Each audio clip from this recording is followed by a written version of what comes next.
What's going on YouTube? My name is FG3000. I'm back in the place to be and welcome back to the mobile gaming recap for the final week of March. Last week we only had one major release, however, we do have some pretty big titles on the horizon, so without any further ado, ladies and gentlemen, let's get in to the mobile gaming recap.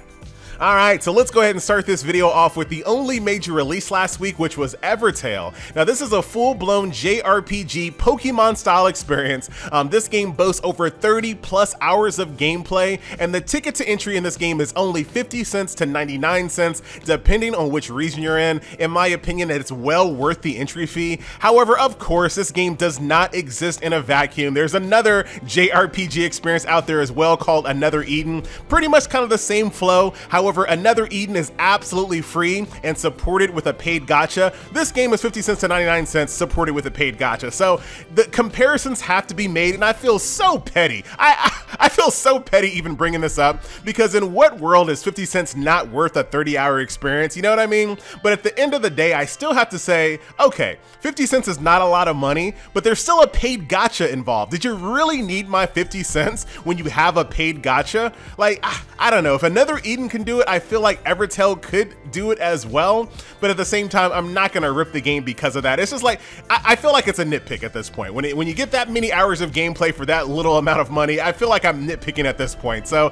Evertale, a fantastic title. I'm about 8 hours into the game right now. I haven't joined a guild, I haven't done any PvP. I'm 100% story focused, and it feels kind of good to play a game where I don't really have to worry about doing my dailies every day. Now, don't get me wrong, there are dailies in Evertale, but I completely ignore them, and I just kind of play the game on my terms. It's kind of a breath of fresh air where I can actually play a game when I feel like it, and when I don't feel like playing it, I don't feel like playing it. It's a fantastic thing. So Evertale, available on iOS as well as Android, and it's also mentioned in my top 20 RPGs. Not gonna tell you which number, spoiler.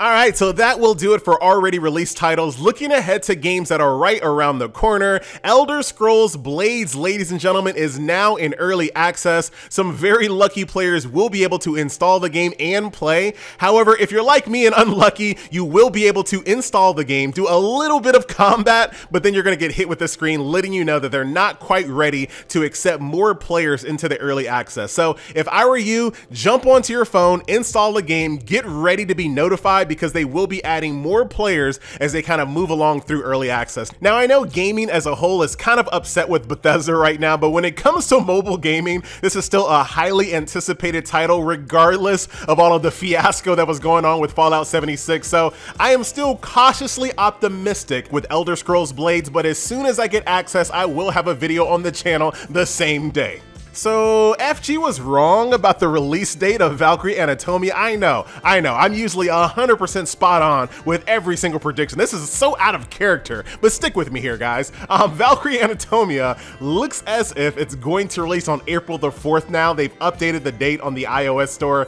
This is the best information that we have when it comes to release dates on this game, but when you look at the Facebook page, it looks as if they are really ramping up for a global launch. So I might be reading into it, I don't know, let me know what you guys think, but it seems as if April 4th will be the day that this game actually comes out, and of course, as soon as it does, I'll be there day one with the first impressions. Also coming soon and now available for pre-registration, the Warriors of Waterdeep, a Dungeons & Dragons game. So I grew up on Dungeons & Dragons, so I'm super excited about this game. However, I am still cautiously optimistic, there goes that word again, since the game is brought to you by Ludia. Ludia is the same company that put out that Ninja Turtles Hero Collector, and they've also put out various Jurassic Park games, so they're kind of hit and miss when it comes to the quality of their game. And judging off the screenshots, it looks like an idle game. Maybe, I can't really tell, but I see chests on timers and things of that nature, so I'm not 100% sure that they're going to do this game justice, but I've already pre-registered for it because, of course, it's Dungeons & Dragons. So as soon as I can get my hands on this game, don't worry, I'll be there day one with the first impressions. So we've been talking about games on the way in. Let's go ahead and flip the script and talk about games on the way out. So Nexon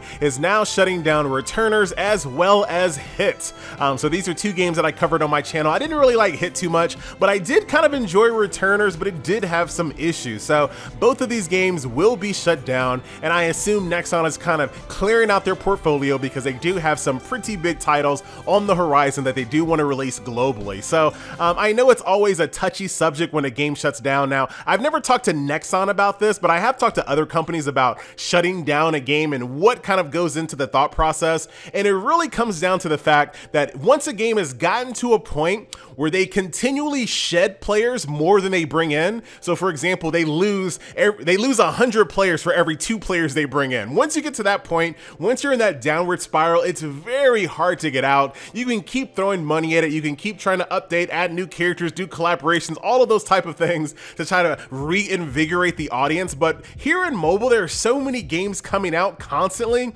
You have a very small window of attention, right? And once a game has been out, like Returners was out for almost a year. Once a game has been out that long and it hasn't captured players' attention, it's very hard to get like a wave of players to just come and play your game. So once you're to that point, once you've lost that opening window to get players' attention, and once you have started shedding players every single day with no new players to return and replace those players, you just get to a point where this is just a fruitless effort. And I know there's always like the most hardcore audience of any game that gets shut down, and they always have these ideas of how to bring players in, but you get to a point where players just scroll past your game. When they're going through the app store, they've seen the title of the game before, they didn't like it before, and they're just gonna scroll past. And once you're at that point where people don't even give your game a second look, it doesn't really matter what you do. You know what I mean? So I don't know. However, this is kind of like the curse of games as a service. I don't see any other reasonable way to approach a situation where you have a game as a service and it's constantly losing players and money without shutting the game down. So sad to see Returners and Hit go, but I do see a lot of great Nexon titles on the horizon. Hopefully they capture the audience a bit better than these did.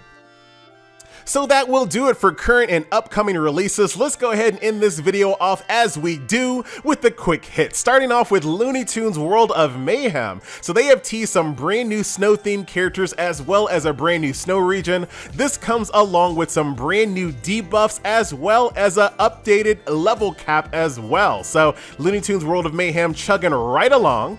So Dragalia Lost has now been reinstalled on my phone because they have a brand new collaboration on the way, collabing with Fire Emblem Heroes, ladies and gentlemen. So that is coming very soon. However, if you are interested in this collaboration, I would suggest going ahead and downloading the game right now, because right now there are tons of login rewards going on, along with free summoning vouchers, cash shop currency, all that good stuff. So if you're interested in this collaboration, I say jump in the game now, start grabbing all those login rewards, and then you'll be ready once this collab actually hits the game. And speaking of games that I need to reinstall, Dan Machi Is It Wrong to Pick Up Girls in a Dungeon has a collaboration with Date Alive. I've actually never heard of that before, but looking at the screenshots, I'm interested. So if you're interested in this collaboration like I am, go ahead and download the game now. By the time you're watching this video, the collaboration should be underway, and I will have an up-to-date video on Dan Memo and kind of, you know, what has changed since I last visited the title, but definitely jump in there. This looks like it's pretty hype.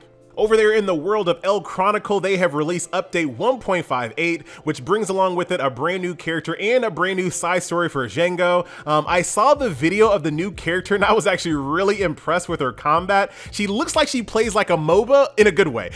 So if you're definitely interested in this one, give El Chronicle a try. This is a fantastic hero collector that doesn't really get enough coverage. FG, how about you cover it? Hey, I've been trying. El Chronicle, ladies and gentlemen. And Maple Story M is still going strong and has added a brand new character to the lineup, Mercedes. Assassin's Creed Rebellion has also added 2 brand new assassins as well as an archer type. And I'm a little upset that I quit this game recently. I'm not gonna lie, but I'm probably not gonna revisit this game until there's some bigger updates. But for all the players that are still out there playing, these 2 characters look pretty good. And last but not least, over there in the world of Destiny Child, an update that I am the most excited for this week: full auto mode and ×3 speed, ladies and gentlemen. If you don't play Destiny Child, you have no idea how important this update is. And as much as I love Destiny Child, I can't even front. The game started to drag a little bit. It's been very draggy lately. And this, I think, should reinvigorate my love for this game once again. So that will do it, ladies and gentlemen, boys and girls, once again. My name is FG3000. That was the mobile gaming recap, and I will see you guys in the next video. Instagram and Twitter.